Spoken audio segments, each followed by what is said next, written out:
Hello, नमस्कार दोस्तों, आदाब, सत श्री अकाल एंड आपका पढ़ने पढ़ाने की इस मोहब्बत भरी महफिल में आपका स्वागत है।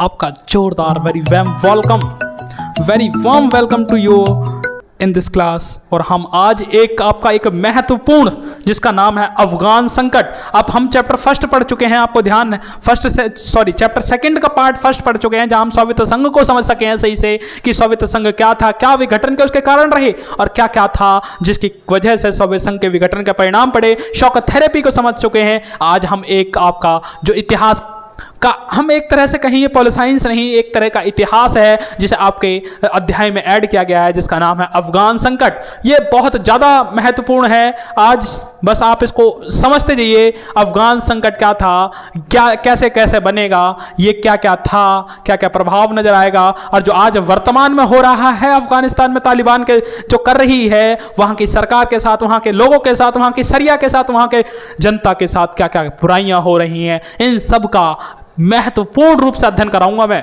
अब बस इसको समझिए। देखिए, अफगान संकट था क्या, इससे पहले हम जाने कि अफगानिस्तान क्या था, अफगानिस्तान की स्थिति क्या है। देखिए, जो अफगानिस्तान है ये दो वर्ड से मिलकर बना है, जिसका नाम है Afghan plus istan. Afghan plus istan बनकर बना है, ये दो वर्डों से मिलकर बना है अफगानिस्तान। अफगान वहां की एक जाति के लिए यूज किया जाता था, इस्तान वहां के स्थान के लिए यूज किया जाता था। एक जाति थी अफगान नाम की, उसको कहा गया, और अफगान और वहां के स्थान को रहने के लिए कहा गया था अफगानिस्तान। तो इन दोनों एक जाति के आधार पर बना है आपका अफगानिस्तान। और जो अफगान जाति थी ये बहुत ज्यादा, आप मानिए तो एक तरह से कट्टर जाति थी, कट्टर जाति, अफगान जाति, जिसने भारत में आकर भी एक समय के लिए शासन करेगी। अफगान जाति आप इतिहास में पढ़ोगे, वही जो जाति थी अफगानिस्तान। अफगानिस्तान, इसका प्रभाव कैसे नजर आएगा ये समझिए आप। अगर हम इसकी बात करें जनसंख्या वितरण की, कि यहां अफगानिस्तान में जनसंख्या कहां कहां पर कितनी रहती है, तो जनसंख्या वितरण की अगर हम बात करें तो जनसंख्या वितरण पर हम आते हैं। तो जनसंख्या की अगर हम करें पश्तून की बात, पश्तून में रहती है यहाँ की 42% पॉपुलेशन, मात्र पश्तून में। सबसे जो बड़ा स्थान है वह पश्तून है। आपको बस इस पश्तून को याद रखना है कि पश्तून जो है वो बहुत ज़्यादा महत्वपूर्ण स्थान था, जहाँ 42% जनसंख्या निवास करती है। इसके हम जानते हैं महत्वपूर्ण स्थलों के बारे में। महत्वपूर्ण स्थल हैं इसके काबुल और कांधार। काबुल कांधार बहुत ज़्यादा इंपॉर्टेंट हैं, इसलिए काबुल जो बनेगी आगे चलकर अफगानिस्तान की राजधानी बनी, और कांधार बनेगा एक महत्वपूर्ण क्षेत्र। जो कांधार था, आपको किसी भी विदेशी को अगर अफगानिस्तान पर कब्जा अपना हासिल करना था तो उसे सबसे पहले काबुल और कांधार पर कब्जा करना पड़ता, तत्पश्चात उसके पश्चात हो पाता कहीं जाकर अफगानिस्तान पर अधिकार उसका। तो आपको यहां से समझ के चलना है कि अफगानिस्तान जो था, अफगान संकट था, वो अफगानिस्तान किससे, दो वर्डों से मिलकर बना, अफगान प्लस स्थान। अफगान का अर्थ क्या था, एक जाति के लिए यूज किया जाता था, और स्थान का प्रयोग किया जाता था स्थान के लिए। यहाँ की अगर हम जनसंख्या वितरण की बात करें तो पश्तून में सबसे ज्यादा जनसंख्या रहती है, इसकी कुल जनसंख्या क्या 42%। और हम बात करें इसके जो महत्वपूर्ण दो शहर हैं अफगानिस्तान के, वे हैं काबुल और कांधार। और जो काबुल है वही तो है इसकी राजधानी अफगानिस्तान की। आपको फटाफट ये बातें समझ गए होंगे। अगर हम इसकी भौगोलिक स्थिति की बात करें, भौगोलिक स्थिति की, अगर हम अफगानिस्तान की भौगोलिक स्थिति की बात करें, just wait, let I check that is in camera, ठीक। अगर हम इसकी भौगोलिक स्थिति की बात करें, भौगोलिक स्थिति की, तो भौगोलिक स्थिति इसकी ऐसी थी, यहां जो भूमि थी वो बंजर थी, अनउपजाऊ भूमि है यहाँ की, अनउपजाऊ है। यहाँ रेतीला प्रदेश है, यहाँ फसल उगाने लायक कोई स्थिति ना है, यहाँ रेतीला प्रदेश, भौगोल जो बंजर भूमि है, जिसके कारण यहाँ उत्पादन जो होता था वो कम होता था। देखो, मैं डायरेक्ट आपको अफगान संकट पर नहीं ले जा रहा, मैं आपको धीरे धीरे अफगानिस्तान को समझाने का प्रयास कर रहा हूं कि अफगानिस्तान दो वर्ड से मिलकर बना, पश्तून में सबसे ज्यादा जनसंख्या रहती है, और काबुल और कांधार इसका महत्वपूर्ण प्रदेश है। उसकी भौगोलिक स्थिति क्या है, यहाँ भूमि जो है अनुपजाऊ है, रेतीला प्रदेश है, और जाकर यहाँ पर आपकी इतनी बातें समझ में आई होंगी कि अफगानिस्तान की स्थिति कैसी है। ये चीज आपको क्लियर हुई होगी, इसको फटाफट नोट डाउन कीजिए। अब फिर आगे हम लेकर चलते हैं अफगान संकट पर, कि अफगान संकट कैसा रहा, क्या कारण था अफगान संकट का। फटाफट भाई नोट कीजिए, नोट करिए इसको, आपने नोट कर लिया होगा। देखो अब हम चलते हैं अपने मेन टॉपिक अफगान संकट पर। अफगान संकट था क्या? देखिए अगर हम अफगान संकट की बात करें तो यहाँ बदलाव जो आने स्टार्ट होंगे, बदलाव अफगानिस्तान में बदलाव कब से आएंगे? तो अफगानिस्तान में आएंगे 1960 से बदलाव। 1960 में क्या हुआ? अफगानिस्तान में एक नाम था जिसका नाम था जाहिर खान, जाहिर शाह भी कहते हैं इसे। जाहिर शाह जो था 1960 में यह शासक बना, अफगानिस्तान का जो राष्ट्रपति बना या शासक बना उस समय वह था 1960 में जाहिर खान शाह। जाहिर शाह ने 1960 से लेकर 1973 तक शासन करेगा। 1960 से लेकर 1973 तक किया जाहिर शाह ने शासन। और जो जाहिर शाह था इसी के तो परिवार का था आपका, जो इसके परिवार का एक व्यक्ति था जिसका नाम था, परिवार का एक व्यक्ति था जिसका नाम था दाऊद खान। यानी आपका वो वाला दाऊद नहीं जो आप सोच रहे हो, परिवार का एक व्यक्ति है जिसका नाम है दाऊद खान। जो दाऊद खान है 1973 में इसने जाहिर शाह की हत्या करवा दी, जाहिर शाह की हत्या करवा दी। एक इतिहासकार के अनुसार जब दाऊद खान ने जाहिर शाह की हत्या करवा दी, हत्या करवाने के पश्चात यह बन बैठा वहां का शासक। यानी 1973 में, अब देखिए यहां से संकट कैसे उभरना प्रारंभ करेगा कि 1960 में अफगानिस्तान पर शासन किसका बैठेगा? जाहिर शाह का। लेकिन जाहिर शाह का इसी के परिवार के द्वारा 1973 में हत्या करवा दी जाएगी और हत्या करवाने के पश्चात दाऊद खान शासक बन बैठेगा। दाऊद खान अब शासक बन बैठा और 1973 से लेकर 1978 तक 1978 तक शासन करेगा दाऊद खान। 1978 तक शासन किया दाऊद खान ने। और दाऊद खान के शासन के टाइम ही एक पार्टी निकल आई जिसका नाम था PDPA, अर्थात peoples democratic party of Afghanistan. मैं इसको लिख देता हूं, peoples democratic party of Afghanistan, यानी peoples democratic party of Afghanistan ये पार्टी बनी। और 1978 में इसने दाऊद खान को तख्ता पलट करते हुए, इसके शासन को हटाते हुए इस PDP की पार्टी ने शासन अपने हाथों में संभाल लिया। यानी PDP ने जो शासन था वो अपने हाथों में ले लिया। आप समझिए इस बात को, अफगानिस्तान में बदलाव कैसे आएगा कि 1960 में जाहिर शाह शासन करने बैठा और जाहिर शाह को 1973 में हटा दिया गया उसके परिवार के ही दाऊद खान के द्वारा। दाऊद खान 1973 में शासन करने बैठा और 1978 में हटा दिया गया PDP के द्वारा। आज जब 1978 में PDP के द्वारा हटा दिया गया तो PDP ने कुछ अच्छा करना चाहा।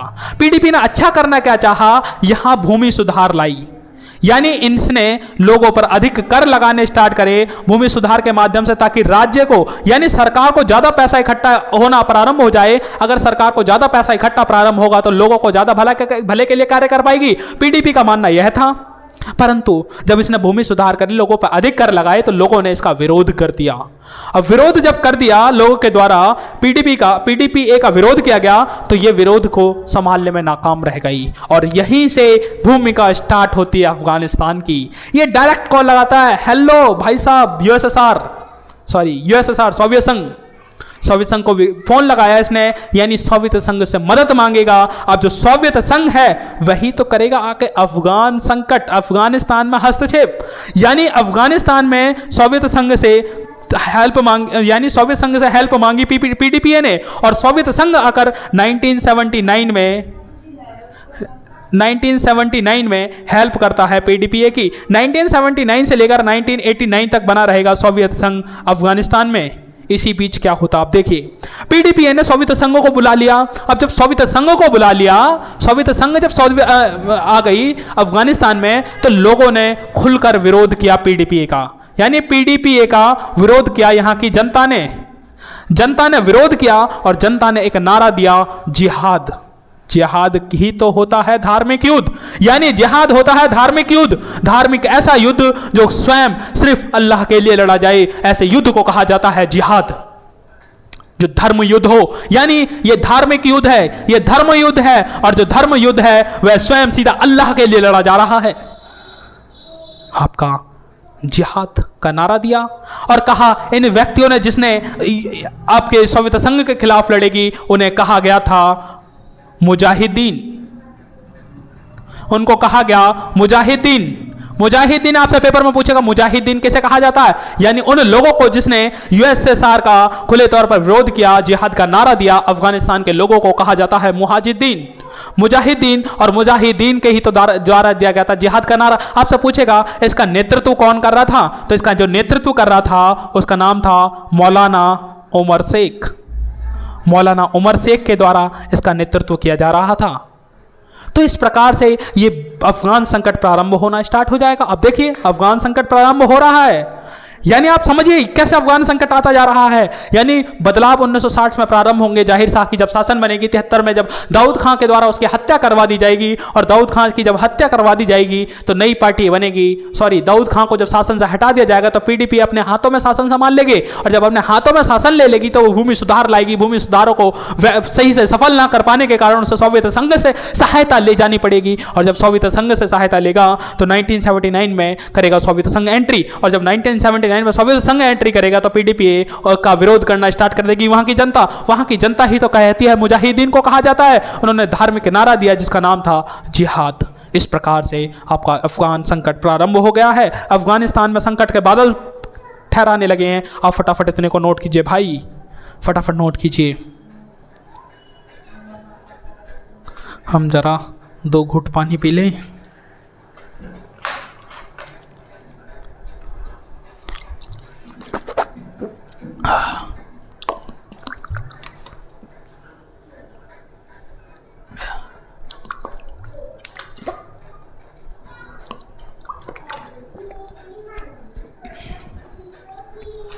आई थिंक आप नोट कर चुके होंगे, और मैं भी पानी पी के फुर्सत हो चुका हूँ।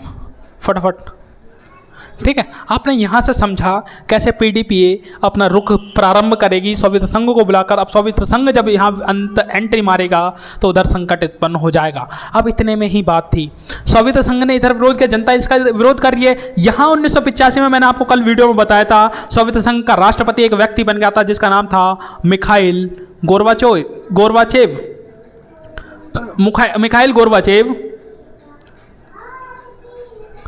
मिखाइल गोर्बाचेव यहाँ के राष्ट्रपति बने, और राष्ट्रपति बनते ही इन्होंने कहा भैया सुनो, फायदा ना है हमें कुछ भी, अफगानिस्तान में हम जबरदस्ती हस्तक्षेप कर रहे हैं, छोड़ दो उसे। इन्होंने कहा अपनी सेना को वापस बुला लो। 1989 में इसने क्या करा, सेना को अपनी वापस बुला लिया। सेना आ गई अफगानिस्तान से वापस। अब जैसे ही सेना अफगानिस्तान से वापस आई, पीडीपी उधर कमजोर पड़ गई। पीडीपी कमजोर क्योंकि वो शासन ही सोवियत संघ की मदद से कर रही थी। अब इधर आप याद रखिएगा, जब सोवियत संघ वहां जा रहा था यानी अफगानिस्तान में, तो इसका खुले तौर पर विरोध किया गया। विरोध किस किस के द्वारा किया गया? तो यहां विरोध किया गया यूएसए के द्वारा, मुस्लिम कंट्रियों के द्वारा, मुस्लिम कंट्री थी जितनी मुस्लिम देश थे उन सब के द्वारा, और यूएनओ के द्वारा। और इसका विरोध किया गया स्वयं पाकिस्तान, अफगानिस्तान, श्रीलंका, इन सब के द्वारा विरोध किया जा रहा था कि आप रहने दिए। लेकिन फिर भी सोवियत संघ ने वहां उंगली अड़ाई और उसकी उंगली जली क्या, उसे वापस बुलाना पड़ा। 1989 में जब उसे वो वापस आया, वापस आने पर ही उस लोगों को लगने लग गया कि सोवियत संघ अब कमजोर पड़ गया। और 1989 में ही तो है बर्लिन की दीवार का गिरना। 1989 में ही तो बर्लिन की दीवार गिर गई और सोवियत संघ इधर से कमजोर होता गया। 1989 में क्या हुआ, सोवियत संघ ने अपनी सेना वापस बुला ली, और जैसे ही सेना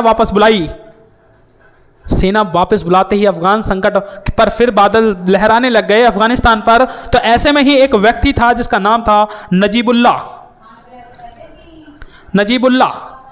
1989 से 1996 तक शासन की बागडोर संभाली गई नजीबुल्लाह के द्वारा। नजीबुल्लाह शासन करता रहा, लेकिन तालिबान के सैनिक शासन ने आकर इसका तख्ता पलट कर दिया, और तालिबान अब शासन करेगा यहाँ आकर 1996 से लेकर 2001 तक। 1996 से लेकर 2001 तक शासन किया तालिबान के द्वारा, और तालिबान ने ही तो समर्थन दिया था किसे? ओसामा बिन लादेन को। ओसामा बिन लादेन को तालिबान के द्वारा समर्थन दिया गया, और इसने अपना एक संगठन बनाया था जिसको कहा जाता है अल कायदा। इसने एक अपना संगठन बनाया, उसका नेतृत्व करा था ओसामा बिन लादेन के द्वारा। ओसामा बिन लादेन उस समय का कुख्यात, सबसे बड़ा कुख्यात जो था वह आतंकवादी था, कुख्यात आतंकवादी, इसकी बहुत ज़्यादा फेमसिटी थी अफगानिस्तान में। और इसने तालिबान के साथ गठजोड़ किया गया, तालिबान के द्वारा इसकी सहायता की गई, और तालिबान की सहायता के कारण ही तो इसने 9/11 की घटना को अंजाम देता है। मैं आगे पढ़ाऊंगा आपको 9/11 की घटना क्या है। ओसामा बिन लादेन के द्वारा समर्थन दिया गया तालिबान ने समर्थन दिया ओसामा बिन लादेन ने को अलकायदा, इसने अपना एक संगठन बनाया, और इसने ही तो करा 1991 में अमेरिका में एक बहुत बड़ा आतंकी हमला, अपहरण किया गया, और अपहरण करके इसने विमानों को टकराया गया। वही है आपकी 9/11 की घटना। ये तो था आज तक हमने पढ़ा प्राचीन का अफगान संकट। आज हम आते हैं वर्तमान के अफगान संकट पर, जो आज आप सुन रहे हो। देखिए, वर्तमान के अगर अफगान संकट की बात की जाए तो हुआ क्या, 2021 की बात है, यानी आज के इस साल की 2021 में 11 सितंबर की बात है। 11 सितंबर 2021, 11 सितंबर 2021 की बात है। अमेरिका ने एक पत्र जारी किया। देखो, अब मैं आपको बताऊं, अफगानिस्तान में आप यहाँ तालिबान सुना आपने, तालिबान किसका समर्थन कर रहा है? ओसामा बिन लादेन का। तालिबान किसका समर्थन कर रहा है? ओसामा बिन लादेन का। ओसामा बिन लादेन ने ही तो हमला किया है अमेरिका पर। अमेरिका ने तुरंत उसमें रैपट बजाने स्टार्ट कर दिए, फट्टे फट्टे बरसाए, और इतना मारा उसे कि एक तरह में समय को लगा ओसामा बिन लादेन खत्म हो गया, उसका संगठन अलकायदा खत्म हो गया। तो ऐसे में शासन की बागडोर संभालेगा अमेरिका। अमेरिका ने आकर अफगानिस्तान पर कब्जा कर लिया, और वहां उसने अपना मतलब अफगानिस्तान का एक शासक चुना और अपनी सेना छोड़ दी अफगानिस्तान में, और कहा इस सेना का जो भरण पोषण करना पड़ेगा वो स्वयं करेगा अफगानिस्तान। अब अफगानिस्तान ने उसके कहने पर ही तो अफगानिस्तान में अमेरिका ने अपने मानने पर ही तो अपनी सेना छोड़ दी। अब सेना छोड़ने के बाद क्या हुआ, अब वहां पर अमेरिका की सेना रह रही थी, तालिबान अभी भी था, लेकिन तालिबान की हिम्मत ना पड़ती कि अमेरिका की सेना से वह टक्कर ले सके, क्योंकि अमेरिका की सेना का दुश्मन था तालिबान। लेकिन 11 सितंबर 2021 अमेरिका ने एक पत्र जारी किया, और पत्र में कहा कि अमेरिका अब अपनी सेना अफगानिस्तान से वापस बुला लेगा। यानी अब अमेरिका है वो अफगानिस्तान से अपनी सेना को वापस बुला रहा है। और जैसे ही बात पता चली अब तालिबान ने तुरंत आक्रमण करना प्रारंभ कर दिया और कर लिए कांधार पर कब्जा। और जब कांधार पर कब्जा कर लिया तो मैंने आपको बताया ऐसा महत्वपूर्ण क्षेत्र था कि यहाँ से पूरे शासन की बागडोर संभाली जाती है अफगानिस्तान की, यहाँ पर आके तुरंत कब्जा कर लिया। और आज भी अफगानिस्तान पर बादल के संकट के बादल लहरा रहे हैं। आपका यही था अफगान संकट। आपके पेपर में यहाँ से बहुत सारे क्वेश्चन बनेंगे कि नजीबुल्लाह की सरकार का निर्माण कैसे हुआ है, मुजाहिदीन कौन है, ये सारी बातें पूछेगा। कौन था आपका जाहिर शाह, कौन था दाऊद खान, कैसे इसकी शुरुआत हुई, क्या क्या कारण थे, कब डेट हुई, ये सारे आपसे क्वेश्चन पूछ सकता है अफगान संकट के बारे में। ये बहुत ज़्यादा महत्वपूर्ण टॉपिक था आपके एग्जाम से। बाकी आदाब, सत श्री अकाल, कल मिलते हैं हम आपसे। खुदा हाफिज़, बाय।